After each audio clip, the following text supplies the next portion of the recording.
ETV ప్రేక్షకులకి నమస్కారం. Triple intelligence of శుభమస్తు కార్యక్రమానికి స్వాగతం. ఈనాడు శుభమస్తు కార్యక్రమంలోని గ్రహఫల మనసుల్లో గ్రహాల యొక్క స్థితిగతులు, వాటి యొక్క శుభాశుభ ఫలితాల గురించి పరిశీలిద్దాం. ఈరోజు శనివారం, శని యొక్క పరిపాలన పూర్తిగా ఉంటుంది. మరి 12 రాశుల వారు శ్రీ శనిదేవుణ్ణి ఎలా పూజించాలి, అలాగే 12 రాశుల వారు ముఖ్యంగా చేపట్టవలసినటువంటి కార్యక్రమాలు ఏమిటో కూడా పరిశీలిద్దాం. ముందుగా నేటి పంచాంగ వివరాలు. శ్రీ మన్మథనామ సంవత్సరం మాఘమాసం, ఉత్తరాయణం, శిశిర ఋతువు. ఈరోజు మాఘ బహుళ పంచమి. శుభ ప్రయత్నాలకు బాగా పనికి వస్తుంది. గృహ సంబంధిత, వివాహ సంబంధిత ప్రయత్నాలకు కూడా చాలా శ్రేయస్కరమైనటువంటి రోజు. ఈరోజు వారం స్థిరవారం లేదా శనివారం. ఈరోజు చేపట్టేటువంటి ఆధ్యాత్మిక కార్యక్రమాలు, పుణ్య కార్యక్రమాలు, శని జపం, నువ్వుల దానం, నల్ల వస్త్ర దానం, గోసేవ, ఈశ్వరాభిషేకం శని ద్వారా ఏర్పడేటువంటి ప్రతికూల పరిస్థితిని దూరం చేస్తుంది. ముఖ్యంగా ఏలినాటి శని, అర్ధాష్టమ శని, అష్టమ శని నడుస్తున్నటువంటి వారికి, అలాగే శని మహాదశ లేదా అంతర్దశ నడుస్తున్నటువంటి వారికి శనికి ప్రతికూలంగా ఉన్నప్పుడు ఇటువంటి ప్రక్రియలు బాగా ఉపయోగపడతాయి. మానసిక ప్రశాంతతను పెంచి విజయాలను కలిగిస్తాయి.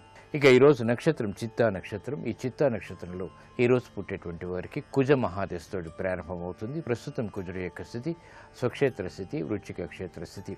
ఇక్కడ శని యొక్క యుతి ఉంది కాబట్టి ఇది ప్రబల విపరీత ఫలితాన్ని కలిగిస్తుంది. ఈ దోష నివృత్తికి ఈశ్వరాభిషేకం, సుబ్రహ్మణ్య స్వామి యొక్క అభిషేకం, అలాగే శని జపం, పూజ జపం కూడా బాగా ఉపయోగపడతాయి. ఇక ఈరోజు 12 రాశుల వారికి ఏర్పడేటువంటి శుభాశుభ ఫలితాలను పరిశీలిద్దాం. ముందుగా మేషరాశి. ఈరోజు మేషరాశి వారిని పరిశీలించినట్లయితే ఆరోగ్య విషయంలో జాగ్రత్తలు వహించాలి. అధిక ఖర్చులు ఉక్కిరిబిక్కిరి చేస్తాయి. నూతన కార్యక్రమాల విషయంలో ఆటంకాల్ని ఎదుర్కోవాల్సినటువంటి సంఘటనలు చోటు చేసుకుంటే బాధ్యతలు బాగా పెరుగుతాయి. శారీరక రుగ్మతలు పెరుగుతాయి కాబట్టి జాగ్రత్తలు వహించాలి. వ్యాపార రంగం వరకు చేపట్టేటువంటి కార్యక్రమాల్లో ఆచితూచి నిర్ణయాలు తీసుకోవాలి. వృత్తిపరమైనటువంటి కార్యక్రమ నిర్వహణలో లోపాలు వెలుగులోకి వస్తాయి. పారిశ్రామిక రంగం వరకు అనుకున్నవి వెంటనే సాధించలేకపోతారు. క్రమశిక్షణ లోపిస్తుంది. నూతన బాధ్యతలు గృహరీత్యా మహిళలు వహించాల్సినటువంటి సంఘటనలు ఉంటాయి. నూతన కార్యక్రమాల్ని వ్యాపారపరంగా వ్యాపార రంగం వారు చేపట్టలేకపోతారు. క్రమశిక్షణతో కూడినటువంటి కార్యక్రమ నిర్వహణ విద్యార్థులకి తప్పనిసరి. అయోమయ పరిస్థితులు ఆర్థికంగా వైద్య వృత్తి వారికి చేకూరుతాయి. అనుకూల దైవం ఆంజనేయ స్వామి. శనివారం సందర్భంగా ఈరోజు మేషరాశి వారు శ్రీ శనిదేవుణ్ణి నల్ల నువ్వులతో పూజించడం ద్వారా అష్టమ శని కుజుల ద్వారా ఏర్పడేటువంటి ప్రమాదాలు దూరమవుతాయి. అతి ప్రతికూలత తగ్గుతుంది. ఆరోగ్య పరీక్షలు ఈరోజు మీకు మేలుని కలిగిస్తాయి. ఈరోజు వృషభ రాశి వారిని పరిశీలించినట్లయితే సంబంధ బాంధవ్యాల విషయంలో జాగ్రత్తలు వహించాలి. మిత్రులు శత్రువులు అవుతారు. చేపట్టేటువంటి కార్యక్రమాలపై శ్రద్ధ తప్పనిసరి. కుటుంబ వ్యవహారాల్లో ఆచితూచి నిర్ణయాలు తీసుకోవాలి. క్రమశిక్షణతో కూడినటువంటి కార్యక్రమాలు తప్పనిసరి. వ్యాపార రంగం వారికి ఆశించినటువంటి ప్రయోజనాలు వెంటనే పొందగలుగుతారు. వ్యాపార అభివృద్ధికి చేపట్టేటువంటి కార్యక్రమాల్లో ఊరట పరిస్థితులు కొనసాగుతాయి. పారిశ్రామిక రంగం వారు ఆర్థిక వ్యవహారాల్లో జాగ్రత్తలు వహించాలి. నూతన ఒప్పందాలు మాత్రం కలిసి వస్తాయి. బాధ్యతతో కూడినటువంటి కార్యక్రమాలు గృహరీత్యా మహిళలు చేపట్టవలసినటువంటి ఆవశ్యకత ఉంటుంది. ఆరోగ్య విషయంలో జాగ్రత్తలు పాటించాలి. విద్యా సంబంధిత వ్యవహారాల్లో విద్యార్థులు రాణించగలుగుతారు. ప్రతిభ గుర్తింపబడుతుంది. అనుకూల దైవం శ్రీ మహావిష్ణువు. శనివారం సందర్భంగా వృషభ రాశి వారు ఈరోజు శ్రీ శనిదేవుణ్ణి జిల్లేడు పువ్వులతో పూజించడం ద్వారా సంబంధ బాంధవ్యాలు మెరుగవుతాయి. ఆర్థిక వ్యవహారాల్లో మెరుగైనటువంటి మార్పులు కూడా చోటు చేసుకుంటాయి. వ్యాపార ఒప్పందాలు ఈరోజు మీకు లాభదాయకం. ఈరోజు మిథున రాశి వారిని పరిశీలించినట్లయితే శత్రువులపై విజృంభించగలుగుతారు. కోర్టు సంబంధిత వ్యవహారాల్లో విజయాలు సిద్ధిస్తాయి. కార్యక్రమ నిర్వహణలో నైపుణ్యం పెరుగుతుంది. బాధ్యతతో కూడినటువంటి కార్యక్రమాలు తద్వారా విజయాలు సాధించగలుగుతారు. ఆర్థిక వ్యవహారాల్లో మాత్రం జాగ్రత్తలు వహించాలి. పారిశ్రామిక రంగం వారికి పోటీని ఎదుర్కొనేటువంటి శక్తి సామర్థ్యాలు లభిస్తాయి. వ్యాపార రంగం వారికి పెట్టుబడుల ద్వారా ఆశించినటువంటి ప్రయోజనాలు పొందగలుగుతారు. నూతన కార్యక్రమాలు గృహరీత్యా మహిళలు ప్రారంభించగలుగుతారు. ఉద్యోగస్తులు శుభవార్తలు వింటారు. సాహసోపేతమైనటువంటి నిర్ణయాలకు ఉపక్రమించగలుగుతారు. అభివృద్ధికి చేపట్టేటువంటి కార్యక్రమాలు వైద్య వృత్తి వారికి లభిస్తాయి. సాహస నిర్ణయాలు సినీ రంగం వారు చేపట్టగలుగుతారు. అనుకూల దైవం మహాకాళి.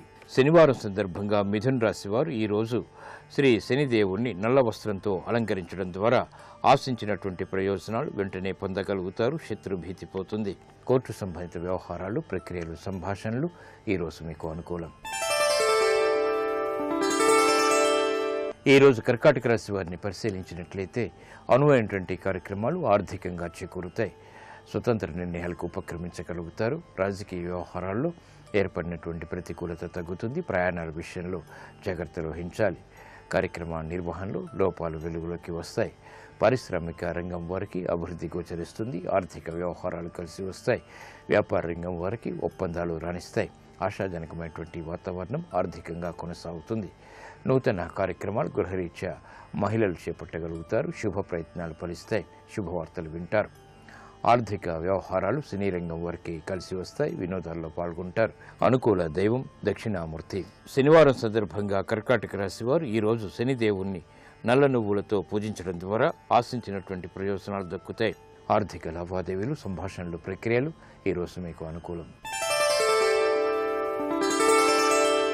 ఈరోజు సింహరాశి వారిని పరిశీలించినట్లయితే అయోమయ పరిస్థితుల్ని అధిగమించగలుగుతారు.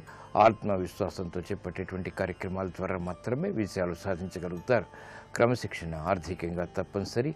వ్యవసాయ సంబంధిత కార్యక్రమాల్లో విజయాలు తథ్యం.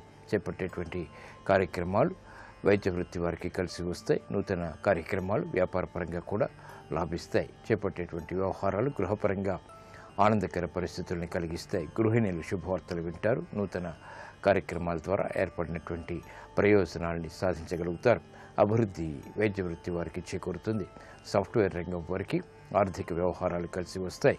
అనుకూల దైవం శ్రీ మహాలక్ష్మి. శనివారం సందర్భంగా సింహరాశి వారు ఈరోజు శనిదేవుణ్ణి నీలపు పుష్పాలతో పూజించడం ద్వారా ఆగిపోయినటువంటి పనులు తిరిగి ఊపందుకుంటే అనిశ్చితి తొలగుతుంది. గృహ సంబంధిత కార్యక్రమాలు ఈరోజు మీకు అనుకూలం.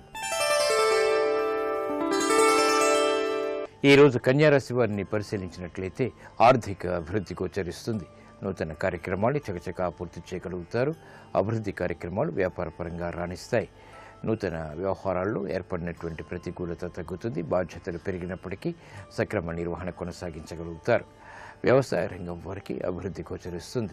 నూతన కార్యక్రమాలు వెంటనే ప్రారంభించగలుగుతారు. న్యాయవాద వృత్తి వారికి విజయాలు సాధించేటువంటి అవకాశాలు ఆనందాన్ని కలిగిస్తాయి. కార్యక్రమ నిర్వహణలో క్రమశిక్షణ వైద్య వృత్తి వారికి దగ్గరవుతుంది. స్థిరాస్తి రంగం వారికి మెరుగైనటువంటి మార్పులు చోటు చేసుకుంటే ఆదాయం పెరుగుతుంది. సాఫ్ట్వేర్ వృత్తి వారికి చేపట్టేటువంటి కార్యక్రమాలు కలిసి వస్తే ప్రతిభని గుర్తించేటువంటి అవకాశాలు ఆనందాన్ని కలిగిస్తాయి. అనుకూల దైవం శ్రీ వెంకటేశ్వర స్వామి. శనివారం సందర్భంగా కన్యారాశి వారు ఈరోజు శనిదేవుణ్ణి నీలపు వస్త్రంతో అలంకరించడం ద్వారా సాహసోపేతమైనటువంటి నిర్ణయాల ద్వారా విజయాలు సాధించగలుగుతారు. సాహస నిర్ణయాలు ఈరోజు మీకు లాభిస్తాయి. ఈరోజు తులారాశి వారిని పరిశీలించినట్టయితే అలంకరణకి ప్రాధాన్యతనిస్తారు. ఆశించినటువంటి ప్రయోజనాలు గృహరీత్యా పొందగలుగుతారు. సంభాషణల విషయంలో జాగ్రత్తలు వహించాలి.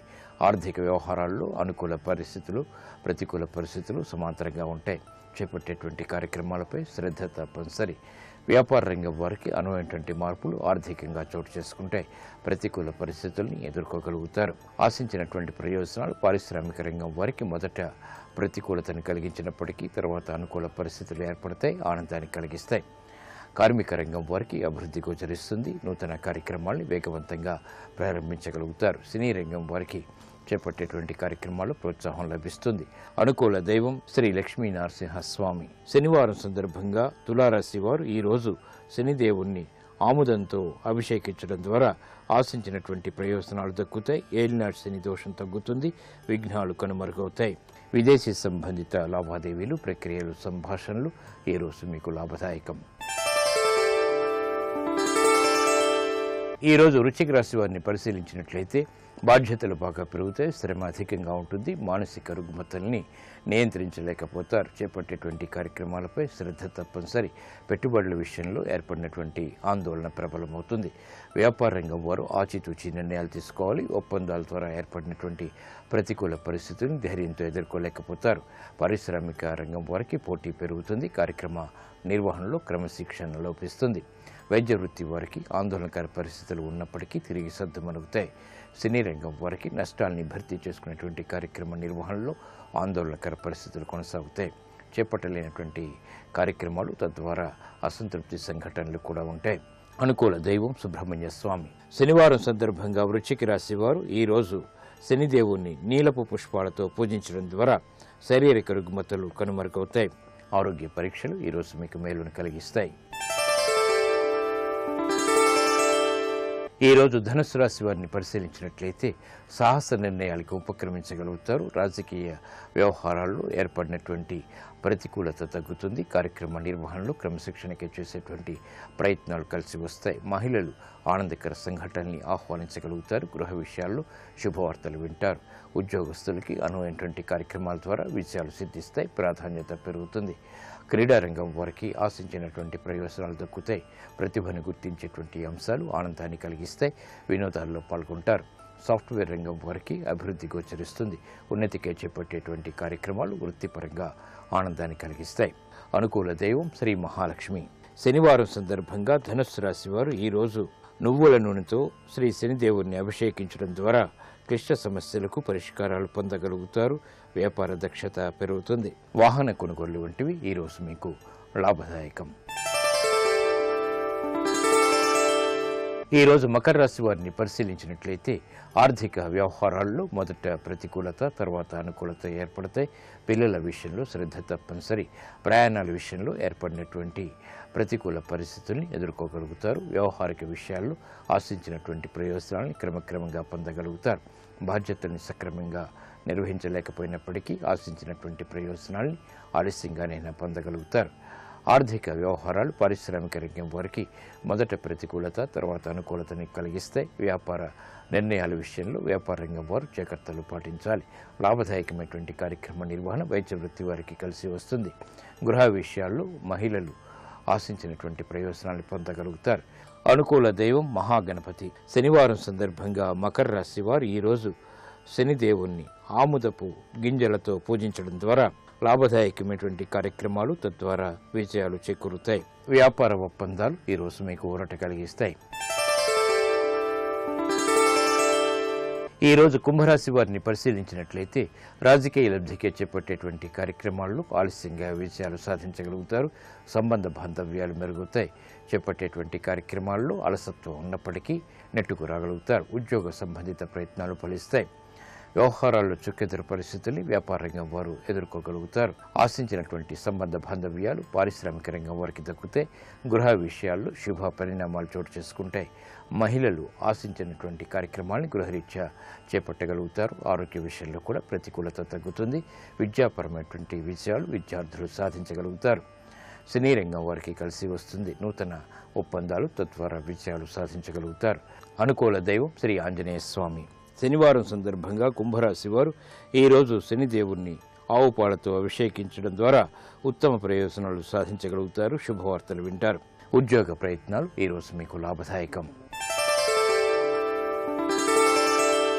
ఈరోజు మీనరాశి వారిని పరిశీలించినట్లయితే ఆర్థిక వ్యవహారాల్లో మెరుగైనటువంటి మార్పులకే చేసేటువంటి ప్రయత్నాలు ఊరట కలిగిస్తాయి. కార్యక్రమ నిర్వహణలో నైపుణ్యం పెరుగుతుంది.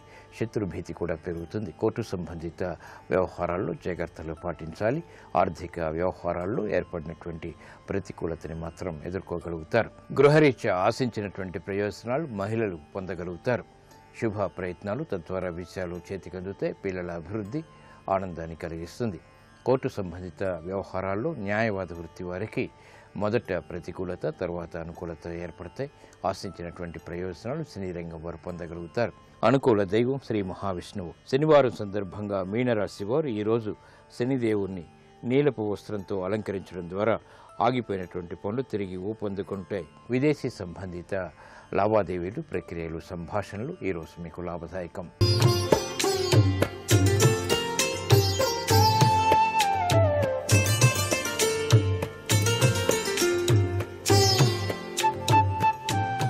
శుభమస్తు కార్యక్రమంలో గృహబలం అంశానికి స్వాగతం. ఇంట్లో వ్యర్థ సామాగ్రి మీ యొక్క కుటుంబ ఉన్నతికి అవరోధాన్ని కలిగిస్తుంది అనేటువంటి వాస్తు సూత్రాన్ని ప్రతి ఒక్కరూ కూడా పాటించాలి.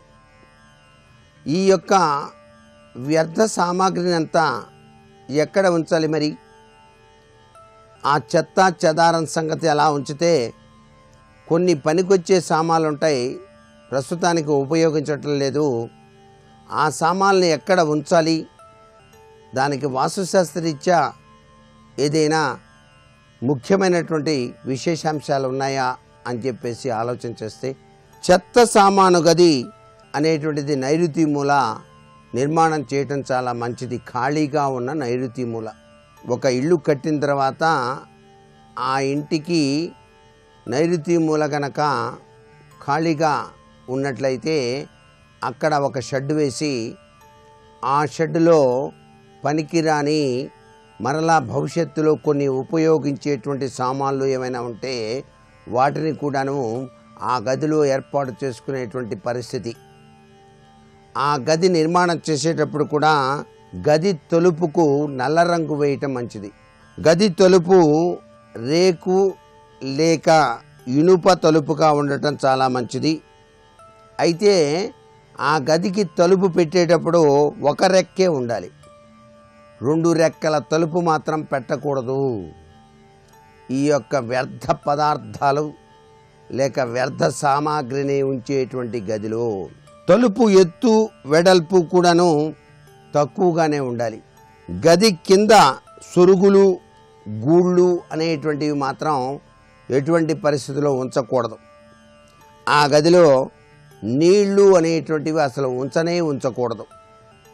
ఆ గదిలో నివసించడం నిద్రించడం అనేటువంటిది చాలా అశుభం. ఇంటి ఖాళీ స్థలంలో ఈ గదిని గనక నిర్మించినట్లయితే నైరుతి కోణంలో పశ్చిమ దక్షిణ దిశల్లోని గోడలను కలుపుకొని నిర్మాణం చేసుకోవచ్చు.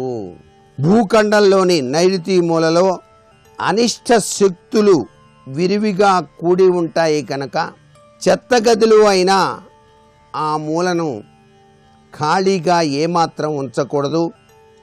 పూర్తిగా భాగం మూతబడి ఉండాలి. అందుకే ప్రతి వాళ్ళు కూడా అనేది ఏంటంటే, మీ ఇంట్లో నైరుతి మూల ఖాళీగా ఉందండి, ఆ మూల మూసివేయండి అని చెప్పేసి చెబుతూ ఉంటారు. ఆ శక్తితత్వం అట్లా ఉంటుంది. అందుకని నైరుతి మూల ఎప్పుడూ కూడా మూతబడే ఉండాలి అని శాస్త్రం. రహస్య సొరుగులు గూళ్ళు ఇక్కడ నిర్మించడం వలన భారీగా ధన నష్టం, వ్యాధులు ఇలాంటివి రావడానికి ఎక్కువ ఆస్కారం ఉంది.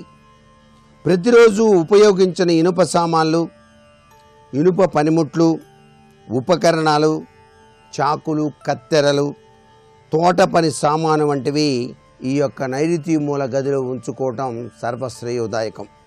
ఈ గదిలో ఎంత ఎక్కువగా సామాను ఉంచితే అంత మంచిది. ప్రతి మూలలోనూ సామాను నింపుకోవడంలో తప్పులేదు. ఈ గదికి ఆగ్నేయం, ఈశాన్య, దక్షిణ దిశల్లో ద్వారాలు ఉండకూడదు. ఒక రెక్క తలుపు ఇంటిలోని ఇతర ద్వారాల ఎత్తు కంటే తక్కువగా ఉండేదిగా అమర్చుకోవాలి. కిటికీలు పశ్చిమ దిశలో ఉండవచ్చు. గది గోడలకు రంగు నీలం లేదా గోధుమ రంగు వేయాలి, కానీ తెలుపు, పసుపు పచ్చ రంగులు మాత్రం వేయకండి. గది నేలగచ్చులో పగుళ్ళుంటే వెంటనే బాగు చేయించడం చాలా మంచిది. ఈ గదిని ఎప్పుడూ కూడా అద్దెకివ్వటం, ఎవరైనా నిద్రించడానికి ఉపయోగించడం చేయకూడదు. వేరే కార్యకలాపాలు, చదువుకోవడానికి, సమావేశాలు ఏర్పాటు చేయడానికి ఇవ్వకూడదు. అలా ఉపయోగించినట్లయితే వారి వల్ల ఇంటి యజమానికి అపకారం సిద్ధిస్తుంది. ఈ గది తలుపుల మధ్యలో నిలబడి గంటల తరబడి మాట్లాడుకోవటం కూడా మంచిది కాదు. ఆటలు ఆడేటువంటి పిల్లలు ఇటువైపుకు వెళ్లకుండా ఉండటం మంచిది. ఎక్కువసేపు ఆ ప్రాంగణంలో ఆడటం వీరి యొక్క అనారోగ్య తత్వానికి నిదర్శనం. ముఖ్యమైనటువంటి డాక్యుమెంట్లు కానివ్వండి, ధనం కానివ్వండి, అలంకార సామాగ్రి కానివ్వండి ఈ యొక్క గదిలో ఉంచకూడదు. కారణం, ఈ గదిలోని వస్తువులు బయటికి రావు, తీయాలన్నా అటువైపు దృష్టి పోదు. కాబట్టి ఈ గదిలో దేవుని పటం ఉంచడం, అగరబత్తీలు వెలిగించడం అస్సలు చేయకూడదు. జబ్బుతో ఉన్న వారిని ఈ గదిలో గనక ఉంచినట్లయితే ఆరోగ్యం కుదుటపడదు. ఒకవేళ కలిగినా చాలా కాలం పడుతుంది. ఈ గదిలో ఎటువంటి పరిస్థితుల్లో శుభకార్యాలు అనేటువంటివి కూడా చేయకూడదు. అందుచేత నైరుతి మూల ఏర్పాటు చేసినటువంటి వ్యర్థ సామాగ్రి గది విషయంలో ప్రతి ఒక్కరూ అత్యంత జాగరూకులై ఉండాలి. మీ గృహంలో బూజు పట్టినట్లయితే వారానికి ఒక్కసారైనా సరే ఆ బూజు దులపాలి. బుధవారం నాడు పెట్టుకోవటం చాలా మంచిది. అది కుదరనప్పుడు ఆదివారం కూడా దులపవచ్చు. ఈ విధంగా కనుక చేసినట్లయితే వాస్తుశాస్త్రరీత్యా విశిష్టవంతమైనటువంటి అదృష్టాన్ని మీరు సాధింపచేసుకోవడానికి ఆస్కారం ఎక్కువగా ఉంటుంది సుమా. మరికొన్ని ముఖ్య విషయాలు రేపటి శుభమస్తు కార్యక్రమంలో తెలుసుకుందామా? మరి సర్వే జనా సుఖినో భవంతు. బ్రహ్మానంద ఓంకార ఆత్మానంద సాకార ఆధ్యాత్మాగ్ని సంస్కార. అమ్మ అంటే రక్షకత్వం. ఆ అమ్మ పాల గురించి మాట్లాడుతూ డాక్టర్లు ఒక మాట చెప్తారు. 4 నెలల నుండి 6 నెలల వరకు ఒక శిశువు యొక్క శరీరమునకు కావలసినటువంటి సమస్త పోషకత్వ విలువలతో కూడినటువంటి పదార్థములతో కూడుకున్నటువంటి పాలు పరమ పరిశుభ్రంగా, ఇక ఈ ప్రపంచంలో ఎక్కడ దాచి మీరు అంత పరిశుద్ధంగా ఉంచలేరు. అంత పరిశుద్ధంగా ఉంచగలిగినటువంటి ఆరోగ్యవంతమైన పాలు తయారయ్యేది ఒక్క అమ్మలోనే. స్థితికారక శక్తి అన్న మాటకు అర్థం ఏమిటంటే, నేను డాక్టర్స్ వ్రాసినటువంటి పుస్తకాల్లో చదివిన మాట మీతో మనవి చేస్తున్నాను. ఇది శాస్త్రంలోది కాదు. శాస్త్రం మాతృదేవోభవ అంది. అమ్మకి పాలు ఎందుకు ఊరుతాయంటే అమ్మ అన్నం తిన్నందుకు కాదు. అమ్మ స్తన్యాన్ని పట్టుకుని వాడు చప్పరిస్తే వాడి ఆకలి తీరలేదన్న భావన చేత ఊరిపోతాయిట. చిత్రం ఏమిటంటే వాడి కడుపు నిండుతుంటే అమ్మకు ఆరోగ్యం కలుగుతుందని రాశారు. అంత గొప్ప స్వరూపం అమ్మయందు నిక్షిప్తమై ఉంటుంది. అందుకే ఆమెయే విష్ణువు. ఆమెని మించినటువంటి రక్షకుడు లోకంలో లేడు. అమ్మ లాంటి రక్షకత్వం ఇక ప్రపంచంలో ఉండదు. మా అమ్మ మా నాన్న అని వ్యాసరచనలో వ్రాసినటువంటి పిల్లల యొక్క పేపర్స్ దిద్దుతున్నప్పుడు కొంతమంది పిల్లలు వాళ్ళ అమ్మ వైభవం, వాళ్ళ అమ్మ ఎంత ప్రేమగా పెంచింది, అమ్మ అంటే ఏంటి, కొంతమంది పిల్లలు వ్రాసిన మాటలకి నాకు కళ్ళు చెమర్చాయి. ఒక పిల్ల రాసింది, చంద్రశేఖరేంద్ర సరస్వతి మహాస్వామి వారు లోపల పరమాత్మని అనుభవించి ఉండవచ్చు. శంకరాచార్యుల వారు ఈ జగత్తంతటా పరబ్రహ్మాన్ని జ్ఞాననేత్రంతో చూసి ఉండవచ్చు. నేను ప్రతిరోజు ప్రతి క్షణం మా అమ్మ రూపంలో పరబ్రహ్మంతో ఆడుకుంటున్నానండి. ఏమి ధీమాయో, ఏమి సంతోషమో. నాకు నిజంగా పిల్లల మాటలు చదువుతుంటే అబ్బబ్బబ్బా, పిల్లలలో ఇంత సంస్కారం ఉందా. కాబట్టి మాతృదేవోభవ, ఆమె యందు రక్షణ శక్తి అయినటువంటి శ్రీ మహావిష్ణువు యొక్క తత్వం ఇమిడి ఉన్నది. ఆమెయే లయకారకుడైనటువంటి రుద్రుడు. ఆయన 3 రకాలైనటువంటి ప్రళయాలు చేస్తాడు. ఒకటి నిత్య ప్రళయము అంటారు, రెండవది ఆత్యంతిక ప్రళయము అంటారు, మూడవది మహాప్రళయము అంటారు. రోజూ చేసేది నిత్య ప్రళయం. మనకి పరమేశ్వరుడు ఈ జ్ఞానేంద్రియాల్ని కర్మేంద్రియాల్ని ఇచ్చాడు. వీటిని విచ్చలవిడిగా వాడేశాను అనుకోండి, వాడేస్తే బడలిపోతాయి. బడలిపోతే వీటికి మళ్ళీ శక్తి కావాలి.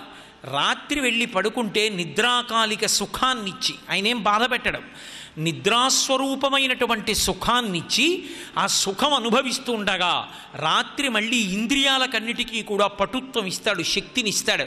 దాన్ని నిత్యప్రళయం అంటారు. అటువంటి అనుగ్రహాన్ని ఇచ్చేవాడెవరో ఆయన పరమేశ్వరుడు. అలాగే ఆయన ఆత్యంతిక ప్రళయం చేస్తాడు. ఆత్యంతిక ప్రళయం అంటే అజ్ఞానాన్ని పోగొట్టి జ్ఞానం ఇస్తాడు. అందుకే ఆయన శివుడయ్యాడు. ఆయన మహాప్రళయం చేస్తాడు. మహాప్రళయం అంటే జీవులు తనని పొందలేకపోతే యుగాంతమునందు తానే జీవుల్ని పొందేస్తాడు. దానికి ఒకటే ఉదాహరణ చెప్తారు పెద్దలు. మైనపు ముద్ద నల్లపూసల మీద పడినట్టు. మైనపు ముద్ద నల్లపూసల మీద పడితే నల్లపూసలన్నింటినీ తనకు అంటించేసుకుంటుంది. అలా మహాప్రళయంలో తనని పొందలేకపోయినటువంటి జీవుల్ని పరమాత్మ తానే పొందేస్తాడు. ఇవి 3 చేస్తాడు కాబట్టి ఆయన శివుడయ్యాడు. అమ్మ యందు శివాంశ ఉంటుంది కాబట్టే అమ్మ కూడా శివుడయింది.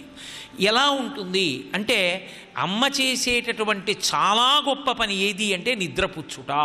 మీరు చూడండి, అమ్మ దగ్గర పిల్లలు పడుకున్నంత తేలిగ్గా ఎక్కడా పడుకోరు.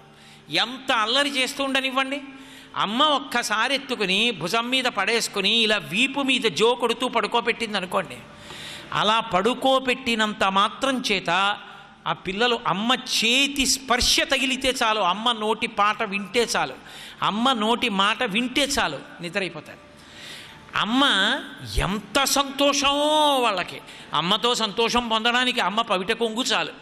అమ్మ కొంగిలా అడ్డం పెట్టి దోబుచ్చి అని ఇలా తీసిందనుకోండి, ఎంత పక పక పక పక నవ్వేస్తారో. అమ్మ కొద్దిగా లీలగా కనపడకుండా ఉండి కనపడితే వాళ్ళకి ఎంత సంతోషమో అమ్మ కనపడిందని. అమ్మ ఎక్కువసేపు ఇలా పెట్టుకుంది అనుకోండి, దోబుచ్చి అనకుండా వాడు పైట లాగేస్తాడు ఇలా. అమ్మ కనపడాలి వాడికి. అమ్మ అంటేనే ఆనందం, పిల్లల యందు ఉద్భుతమవుతుంది. అందుకే అమ్మ నిద్రపుచ్చుతుంది. అమ్మ నిద్రపుచ్చడంలో కూడా కాఠిన్యం ఉంటుంది. ఒక్కొక్కసారి కాఠిన్యంతో పడుకోబెడుతుంది. ఏదో పిల్లలు ఇంటికి వచ్చారనుకోండి, పండక్కి మరిది పిల్లలు ఆడబడుచు పిల్లలు అందరూ వచ్చారనుకోండి, వాళ్ళతో కలిసి వీడు రాత్రి 10 అయినా 11 అయినా పడుకోకుండా ఆడుతుంటే అమ్మ బలవంతంగా వాడిని తీసుకొచ్చి పడుకోబెట్టేసి బోర్లా పడుకోబెట్టి 2 చేతులతో జో కొట్టేస్తుంది. వాడు ఆడుకోవడానికి వెళ్తానంటే అమ్మ వీలు లేదంటుంది. అలా జో కొట్టేస్తే వాడు కుయ్యో కుయ్యో కుయ్యో కుయ్యో కుయ్యో కుయ్యో అంటూ నిద్రైపోతాడు. అమ్మ అలా జో కొట్టేసి పడుకోబెట్టడంలో అమ్మకేమీ వాడు ఆడుకోకుండా ఉండాలన్న కక్ష కాదు. వాడు రాత్రి ఎక్కువసేపు ఉంటే తెల్లవారి వాడి కళ్ళు పుసులు కడతాయి, వాడికి వేడి చేసేస్తుంది, తొందరగా దగ్గు వస్తుంది. అమ్మకి తెలుసు, అందుకని అమ్మ పడుకోబెడుతుంది. అమ్మ నిద్రాకాలిక సుఖాన్ని ఇస్తుంది పిల్లలకి. అందుకే అమ్మ ఒడిలో నిద్రపోవడం అన్న మాటకి కృష్ణ పరమాత్మ అంతటి వాడు పరవశించిపోయాడు. ఇక మనమెంతటి వాళ్ళం? అమ్మ అంటే తెలియని పరమాత్మ అమ్మ ఒడి చేరేటప్పటికీ నిద్రపోయాడు. అటువంటి అమ్మ ఒడి ఉన్నదే, దానికి తుల్యమైనది లేదు. అది శివ పర్యంకం. అందుకే అమ్మ ఒడిని మించినది లేదు. అమ్మ అమ్మే, అమ్మతో తుల్యమైన మాట లోకంలో లేదు. అమ్మ శివస్వరూపమై నిద్రపుచ్చి ఆరోగ్యాన్ని కాపాడుతుంది. అందుకే నిత్యప్రళయం చేస్తుంది. పరమశివుడు ఎలా చేస్తాడో అలాగే నిత్యప్రళయం చేస్తుంది. అమ్మ ఆత్యంతిక ప్రళయం చేస్తుంది. అమ్మ జ్ఞానం ఇస్తుంది. చూడండి, పిల్లలు ఒక వయసుకు వచ్చిన తరువాత ఊయలలో పెట్టాము అంటారు, తొట్లో పెట్టామంటారు. పడుకోబెట్టి పిల్లవాడిని ఊపుతారు. అక్కడికి వెళ్ళి ఇక్కడికి వస్తుంది ఊయల. అలా వెళ్ళి ఇలా వస్తుంటే వాడు అందులో పడుకుని నిద్రపోతాడు. ఎంత పాటలు రాని తల్లెవనివ్వండి, అమ్మ పాడే పాట మాత్రం ఒకటే పాడుతుంది, హాయి అంటుంది.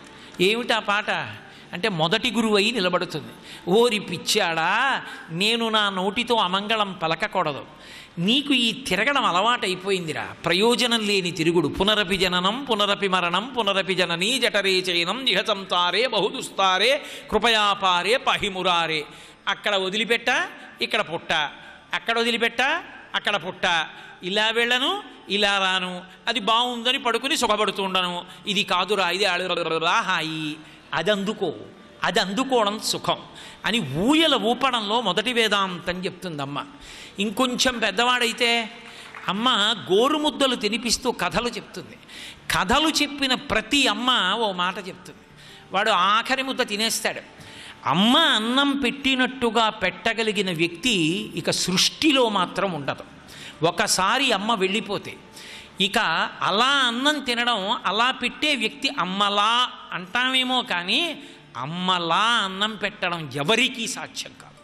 కట్టుకున్న భార్యకి కూడా సాధ్యం కాదు. అది తన భార్య తన బిడ్డలకి తల్లిగా పెట్టగలదేమో, తనకి మాత్రం పెట్టలేదు. అమ్మే పెట్టాలి అలా. ఎందుచేత అంటే అన్నం పెట్టి ఎవ్వరూ చూడకపోయినా చూశారేమో అనుమానం, ఆఖరికి ఒక కాకి చూసిందో పిల్లి చూసిందో ఇంత ముద్ద గిరగిరా చుట్టూ తిప్పి అవతల పారేస్తుంది. ఆఖరికి భయం ఏమిటంటే అమ్మయ్య ఇవాళ వీడి ఇంత చారు అన్నం తిన్నాడని నేను అనుకున్నానని కనురాపు తగులుతుందేమో అని బెంగ. అసలు అటువంటి లక్షణం ఎక్కడుంటుంది ప్రపంచంలో? అందుకే అమ్మ చేతి అన్నం అమృతం కూడా సమానం కాదు, అమ్మ చేతి అన్నమే గొప్ప. అటువంటి అమ్మ చేతి అన్నం తినడం అదృష్టం. అమ్మ జారిపోయిందా ఇక మళ్ళీ వచ్చే జన్మలోనే అలా అన్నం తినడం. కాబట్టి అమ్మ యొక్క చేత్తో గోరుముద్దలు తినే రోజుల్లో అమ్మ పెద్ద పెద్ద కథలు చెప్పక్కర్లేదు. రామాయణంలో కథ చెప్పనివ్వండి, భారతంలో చెప్పనివ్వండి, భాగవతంలో చెప్పనివ్వండి, ఏమీ చెప్పకపోయినా ఏదో కథ ఆసుగా, పూర్వం ఒక ముసలం ఉండేది రోయ్ అని మొదలు పెడుతుంది. నిజంగా ముసలం ఉండేదా? ఏం ఉండదు, ఏదో కథ. వాడు ఊ ఊ అంటూ తింటాడు. అమ్మ కథ వినడం అంటే ఎంత సంతోషమో పిల్లలకి. అది వింటూ అన్నం తింటాడు. అన్నీ చెప్పి ఆఖరణ మాట అంటుంది, కథ కంచికి మనం ఇంటికి అంటుంది. పురాణం అయితే స్వస్తి ఉంటుంది, అమ్మ అయితే ఇదే మాట అంటుంది. ఎన్ని తరాలు అయిపోనివ్వండి ఇదే మాట, కథ కంచికి మనం ఇంటికి. అందులో అమంగళత్వాన్ని అమ్మ పలకదు, తన నోటి వెంట అమంగళత్వాన్ని పలకదు కనుక ఎంత మంగళప్రదంగా మాట్లాడుతుందో. ఎన్నోసార్లు పుట్టావు, ఎన్నోసార్లు పెరిగావు, ఎన్నోసార్లు శరీరం విడిచిపెట్టావు, లోపల జీవుడు ఉన్నాడు. నీ కథ ఎప్పుడూ కంచి చేరలేదు, ఈసారి నీ కథ కంచి చేరిపోవాలి అంటే నువ్వు కామాక్షి ఎందు ఐక్యం అయిపోవాలి ఈ జన్మలో, ఇక నువ్వు రాకూడదు. కానీ ఈ మాట అనకూడదు నోటి వెంట, ఎందుకని తల్లి కనుక. అందుకని కథ కంచికి, అన్ని కథలు కంచికే చేరిపోవాలి అంటే అందరం కామాక్షి ఎందు ప్రవేశించాలి. మనం ఇంటికి దా ప్రస్తుతానికి ఇంట్లోకి వెళ్ళిపోదాం అని తీసుకెళ్ళిపోతుంది. అందుకే మొట్టమొదట జ్ఞానాన్ని ఇచ్చినటువంటి గురువై జ్ఞానదాత మహేశ్వర, పరమశివస్వరూపమై నిలబడినది ఎవరు అంటే అమ్మ. కాబట్టే ఆమె యందు శివతత్వము ప్రకాశించింది. శివతత్వము ప్రకాశించినటువంటి కారణం చేత ఆమె యందు బ్రహ్మ యొక్క అంశ, విష్ణువు యొక్క అంశ, పరమశివుని యొక్క అంశ, మూడు అంశాలు ఆమె యందు ప్రచోదనమయ్యాయి. మూడు ఆమె యందు జీవితాంతము నిలబడతాయి. కాబట్టి ఆ అమ్మ ఆమె కన్న బిడ్డలకి పరదేవతయే, పరబ్రహ్మమే. ఆ అమ్మకు చేసినటువంటి నమస్కారము పరబ్రహ్మమునకు చేసిన నమస్కారము, ఆ అమ్మకి చేసినటువంటి ప్రదక్షిణం పరబ్రహ్మానికి చేసినటువంటి ప్రదక్షిణం. ఒక్కసారి అమ్మ అక్కడ ఉంటే అమ్మ చుట్టూ ప్రదక్షిణం చేసి వచ్చి అమ్మ కాళ్ళకి నమస్కారం చేశాడు అనుకోండి. ఒకరోజు ఒక వ్యక్తి అలా వాడు అమ్మకి ప్రదక్షిణం చేసిన కారణం చేత భూప్రదక్షిణ శక్యేన, వాడు 6 సార్లు ఈ భూమండలానికి ప్రదక్షిణం చేశాడు అని వేస్తారు జీవుడి ఖాతాలో. భూప్రదక్షిణ శక్యేన కాశీయాత్రాయుతేన చ, 10,000 మార్లు కాశీయాత్ర చేసొచ్చాడు అని వేస్తారు. సేతుస్నాన శతైర్యుచ, వాడు మహాసంకల్పంతో రామేశ్వరంలో సముద్ర స్నానం చేసొచ్చాడు అని వేస్తారు. దేనికి? కేవలం అమ్మకి ఒక్కసారి నమస్కారం చేస్తే. అమ్మ ఉన్నది కాబట్టి నీకు ఆ ఫలితం వచ్చింది. అమ్మ లేకపోతే మా అమ్మ లాంటిదని చేస్తానండి అంటే కుదరదు. అమ్మకే, ఒక్క అమ్మ తనకి తాను ఉద్ధారకురాలు కాకపోవచ్చు, తను కాశీ విడిన పుణ్యం కాశీ విడితేనే సంపాదించుకుంది. కానీ కొడుక్కి కూతురికి అమ్మ ఉన్నంత మాత్రం చేత పొందుతాడు. అమ్మ ఉన్నప్పుడు సంపాదించుకోవాలి. జీవుణ్ణి ఉద్ధరించుకోవడం అన్నది తేలికగా ఏ కారణానికి సాధ్యం అంటే అమ్మ ఆరాధన చేతనే. అమ్మకి నమస్కారం చెయ్యడం అంత గొప్ప ఫలితం. ఇక ప్రతిరోజు అమ్మకి ఓ ప్రదక్షిణం చేసి నమస్కారం చేసే అలవాటు ఉందనుకోండి, వాడు ఎటువంటి స్థితిని పొందుతాడు అంటే నేనేం చెప్పవలసి ఉంటుంది? బాహ్యంలో ఎన్ని యజ్ఞాలు చెయ్యొచ్చు, యాగాలు చెయ్యొచ్చు, ఎన్నో చండీ హోమాలు చెయ్యొచ్చు, ఎన్నో దేవాలయాలు కట్టచ్చు, ఎన్నో కుంభాభిషేకాలు చేయొచ్చు, గొప్ప అన్నదానం చేయొచ్చు. కానీ తన తల్లికి ప్రదక్షిణం చేసి నమస్కరించి తల్లి పట్ల భక్తితో ఉన్నవాడికి వచ్చే పుణ్యం వాడికి వస్తుందని చెప్పడం సాధ్యమా? అమ్మ అంత పుణ్యం ఇవ్వగలదు. ఎందుకు ఇవ్వగలదు అంటే అమ్మ త్రిమూర్త్యాత్మక స్వరూపమై తనంత తాను బిడ్డల ఖాతాలో పుణ్యాన్ని ఇవ్వగలదు. అందుకని మాతృదేవో భవ, అమ్మ దేవతయై ఉన్నది, అమ్మ పరబ్రహ్మమై ఉన్నది. అటువంటి అమ్మ ఈ లోకంలో తన మాట చేత పరబ్రహ్మవాక్కు అయి ఉంటుంది. అందుకే అమ్మకి ఏం తెలుసన్న దానితో శాస్త్రంలో సంబంధం ఉండదు. అమ్మ వాక్కుకున్న శక్తి ఏది అంటే బిడ్డ మనసుని తిన్నగా వెళ్ళి హత్తుకుంటుంది అమ్మ మాట. అమ్మలు బిడ్డలకి నేర్పినంతకాలం సనాతన ధర్మాన్ని చెనకగలిగిన వాడు ఉండడు. సనాతన ధర్మాన్ని రక్షించగలిగినదొక్కరే అమ్మయే రక్షించగలదు. సర్వం శ్రీ ఉమామహేశ్వర పరబ్రహ్మార్పణమస్తు. గోవింద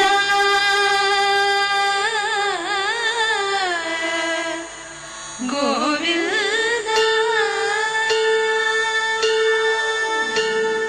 నారాయణ నారాయణ జయ గోవింద హరే గోవింద హరే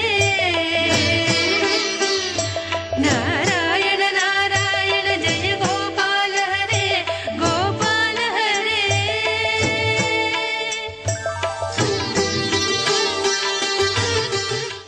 बोल लक्ष्मी नारायण भगवान की जय. श्रीमन्नारायण. శుక్లాంబరధరం విష్ణుం శశివర్ణం చతుర్భుజం ప్రసన్నవదనం ధ్యాయేత్ సర్వవిఘ్నోపశాంతయే. యస్యద్విరద వక్త్రాద్యాః పారిషద్యాః పరస్యతం విఘ్నం నిఘ్నంతి సతతం విశ్వక్సేనం తమాశ్రయే. వ్యాసం వసిష్ఠనప్తారం శక్తేః పౌత్రమకల్మషం పరాశరాత్మజం వందే సుకతాతం తపోనిధిం.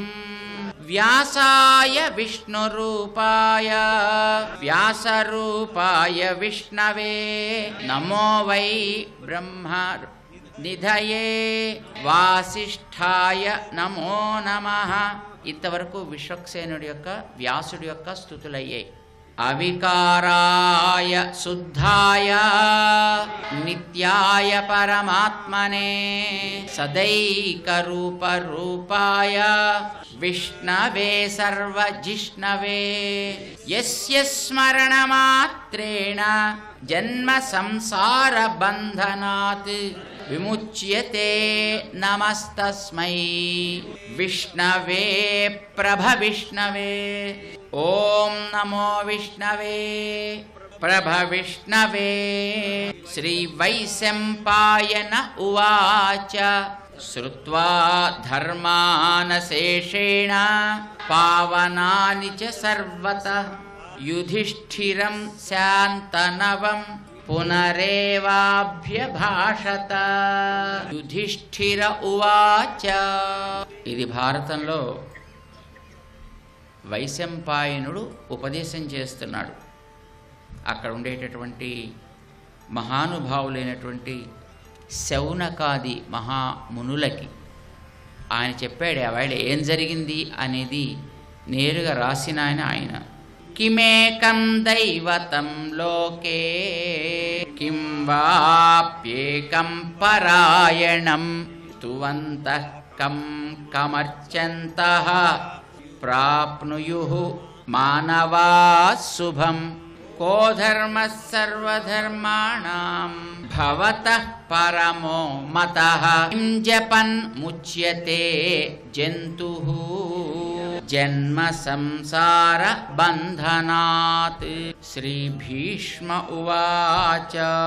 జగత్ప్రభుం దేవదేవం అనంతం పురుషోత్తమం స్తువన్నామ సహస్రేణ పురుషః సతతోత్థితః తమేవ చార్చయన్ నిత్యం భక్త్యా పురుషమవ్యయం. ధ్యాయన్ స్తువన్ నమస్యంశ్చ యజమానస్తమేవ చ అనాదినిధనం విష్ణుం సర్వలోకమహేశ్వరం.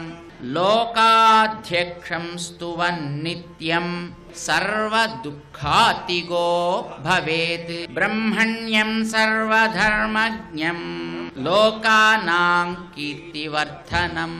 లోకనాథం మహద్భూతం సర్వభూత భవోద్భవం. ఏష మే సర్వధర్మాణాం ధర్మోధికతమో మతః. యద్భక్త్యా పుండరీకాక్షం తవైరర్చేత్ నరః సదా. పరమం యో మహత్తేజః పరమం యో మహత్తపః పరమం యో మహద్బ్రహ్మ పరమం యః పరాయణం. పవిత్రాణాం పవిత్రం యో మంగళానాం చ మంగళం. దైవతం దేవతానాం చ భూతానాం యో వ్యయః పితా. యతః సర్వాణి భూతాని భవంత్యాదియుగాగమే. యస్మింశ్చ ప్రళయం యాంతి పునరేవ యుగక్షయే. తస్య లోక ప్రధానస్య జగన్నాథస్య భూపతే. విష్ణోర్నామ సహస్రం మే శృణు పాప భయాపహం. యాని నామాని గౌణాని విఖ్యాతాని మహాత్మనః ఋషిభిః పరిగీతాని తాని వక్ష్యామి భూతయే. విష్ణోర్నామ సహస్రస్య వేదవ్యాసో మహాన్ ఋషిః ఛందోనుష్టుప్ తథా దేవో భగవాన్ దేవకీసుతః అమృతాంశోద్భవో బీజం శక్తిర్దేవకి నందనః త్రిసామా హృదయం తస్య శాంత్యర్థే వినియుజ్యతే. విష్ణుం జిష్ణుం మహావిష్ణుం ప్రభవిష్ణుం మహేశ్వరం అనేక రూప దైత్యాంతం నమామి పురుషోత్తమం అని ఇంతవరకు మనం పూర్వరంగంగా జరిగిన దాన్ని, భారతంలో వైశంపాయనుడు చెప్పిన దాన్ని ఒకసారి స్మరించాం. భీష్ముణ్ణి యుధిష్ఠిరుడు అడిగాడు, నువ్వేమిటి మంచిదనుకుంటున్నావో తాత మాకు చెప్పు అని అడిగాడు. ఏది చదివితే మన కష్టాలన్నీ పోతాయి, సుఖాలన్నీ వస్తాయి, అలాంటిది మాకు చెప్పు అని అడిగాడు ఆయన. దానికి సమాధానం చెబుతూ, నాయనా ఈ విష్ణు సహస్రనామాన్ని కనుక చదివినట్లయితే దీనినే మనం హోమంగా చేసినా సరే, ధ్యానం చేసినా సరే, ఊరికే చదివినా సరే, ఇందులో కొంత చదివినా సరే మనకి అన్ని రకాల సుఖాలు కలుగుతాయ్యా, అన్ని దుఃఖాలు పోతాయి. ఇది అన్ని మంచి పనులలోకి కూడా అతి ఉత్తమమైనటువంటి పని. ఇది భగవంతుడి యొక్క గొప్పతనాన్ని చెప్తుంది. ఆయన మనకందరికీ ఆరాధించదగినవాడు, సేవించదగినవాడని చెబుతుంది. ఎందుకంటే ఆయనలోంచే ఈ లోకాలన్నీ పుడుతున్నాయి, ఆయనలోనే ఇవన్నీ నిలబడుతున్నాయి, ఆయనతోటే ఇవన్నీ చేరతాయి.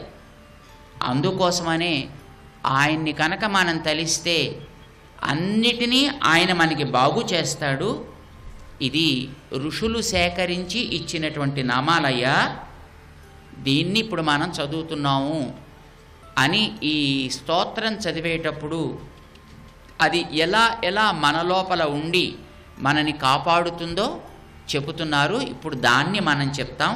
అస్య శ్రీ విష్ణోః దివ్య సహస్రనామ స్తోత్ర మహామంత్రస్య శ్రీవేదవ్యాసో భగవాన్ ఋషిః అనుష్టుప్ ఛందః శ్రీమహావిష్ణుః పరమాత్మా శ్రీమన్నారాయణో దేవత అమృతాంశోద్భవో భానుః ఇతి బీజం దేవకీ నందనః స్రష్టేతి శక్తిః ఉద్భవః క్షోభణః దేవ ఇతి పరమో మంత్రః శంఖభృత్ నందకీ చక్రీతి కీలకం శాంగధన్వా గదాధరః ఇత్యస్త్రం రథాంగపాణిః అక్షోభ్య ఇతి త్రిసామా సామగః సామేతి కవచం ఆనందం పరబ్రహ్మేతి యోనిః ఋతుః సుదర్శనః కాల ఇతి దిగ్బంధః శ్రీ విశ్వరూప ఇతి ధ్యానం శ్రీ మహావిష్ణు కైంకర్య రూపే శ్రీ సహస్రనామ జపే వినియోగః. ఓం నమో నారాయణాయ.